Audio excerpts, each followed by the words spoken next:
লামিয়া, কোথায় তুমি? বলো। আমি বাসায়। দুপুর খাইছো? না, এখনো খাওয়া হয় নাই, গোসল করে আসলাম মাত্র। বলো, তুমি ফ্রেশ হও নাই? খাবার খাইছো তুমি? না, এখনো কিছুই করিনি। একটা হেল্প লাগবে লামিয়া। কি বলো? কিভাবে যে বলবো, অনেক বিপাকে পড়ে তোমার কাছে হেল্প চাইতে হচ্ছে। কোন মুখ নিয়ে বলবো বুঝি না, বাট তবুও বলি। আরে আজব, বলো বলো, সমস্যা নাই। আমাকে কি 1000 টাকা ধার দিতে পারবা? তুমি আমার থেকে টাকা চাচ্ছ? হ্যাঁ, আমার খুব প্রয়োজন লামিয়া। ওয়েট, রিলেশনে গেলাম মাত্র 3 মাস হয় নাই, তুমি এখনই আমার কাছ থেকে টাকা চাচ্ছ? তাও মাত্র 1000? আমার খুব প্রয়োজন। থামো, তুমি আমার কাছে টাকা চাইবে এটা আমি কল্পনাও করতে পারিনি। ছি, আমি তোমার মতো লোভী একটা ছেলের সাথে রিলেশনে গেছি। এখন হয়তো বলবে সামান্য 1000 টাকার জন্য আমি তোমাকে কেন অপমান করতেছি। আমি তোমাদের মতো ছেলেদের ভালো করেই চিনি। আজকে সামান্য, কালকে আরেকটু বেশি, আবার আরেকদিন এত হাজার, ইত্যাদি। তোমাদের মতো লোভী ছেলেদের আমি ভালো করেই চিনি। নিজের প্রতি ঘৃণা হচ্ছে যে আমি তোমার মতো একটা ছেলের সাথে এই কয়দিন রিলেশনে ছিলাম। লজ্জা হচ্ছে আমার নিজের চয়েজের প্রতি। আর কোনোদিন SMS দিবা না আমাকে, দেখা তো দূরের কথা। শেষ আবদার এতটুকু তোমার কাছে, তুমি আমাকে ব্লক করিও না।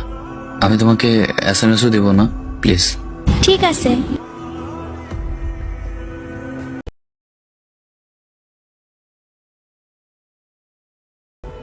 আজকে আমার কিছু কথা শোনো, জাস্ট আজকের জন্যই। হ্যাঁ বলো। সেদিন আমি 1000 টাকা তোমার কাছে কেন চেয়েছিলাম তুমি জানতে চাওনি। তুমি টাকা তো দিলেই না, বরং আমাকে বিভিন্ন কথা শোনালে। আজকে তোমাকে সব বলবো, কেন সেদিন সবকিছু রেখে নিজের লজ্জাকে গোপন করে সামান্য 1000 টাকার জন্য আমি তোমার কাছে হাত পেতেছিলাম। আমার ছোট বোন সবার ক্যান্সার ছিল, ওর চিকিৎসার জন্য আমাদের সব টাকা শেষ হয়ে যায় প্রায়। বিশ্বাস করবে কিনা জানি না, আমার ছোট বোনকে বাঁচাতে আমাদের প্রায় কয়েক লক্ষ টাকা শেষ হয়ে যায়। এমন একটা পরিস্থিতি এসে পড়ে যে ঘরে খাবার খাওয়ার মতো পরিস্থিতি ছিল না।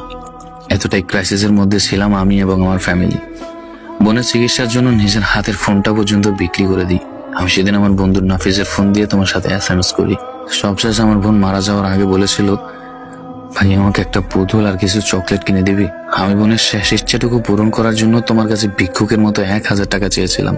নিজের লজ্জাটুকুর বিরুদ্ধে অবস্থান করে আমি তোমার কাছে 1000 টাকা ধার চেয়েছিলাম শুধুমাত্র বোনের শেষ ইচ্ছাটা পূরণ করার জন্য। সেদিন টাকা তো পেলামই না, বরং তোমাকে হারালাম এবং সাথে কিছু তীক্ষ্ণ কথা শুনলাম। তুমি এগুলা আগে কেন বলনি? আমি না জেনে কত কি বলছি। আজকে একটু দেখা করবা প্লিজ? প্রয়োজন মনে করি না তোমার সাথে দেখা করার। আমি আমার বোনকে হারিয়ে ফেলেছি। ভালো থেকো।